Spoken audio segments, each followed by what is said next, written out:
ရောက်ပြီအားလုံးပဲမင်္ဂလာပါကျွန်တော်ခုရောက်တဲ့နေရာကတော့ဟာခါမြို့ရဲ့အလှဆုံးနေရာဖြစ်တဲ့ဟာခါ view point လေးပဲဖြစ်ပါတယ်စင်တာ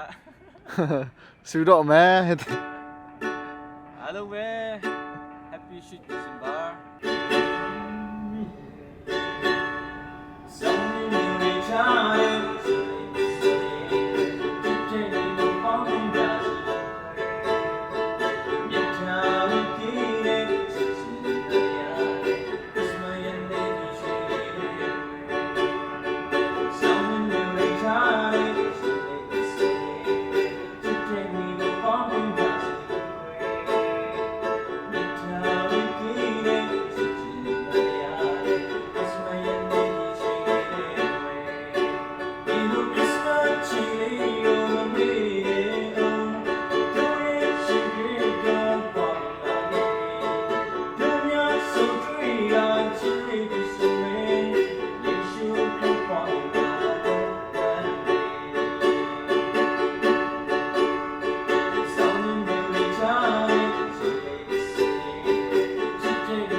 Happy Christmas ပါ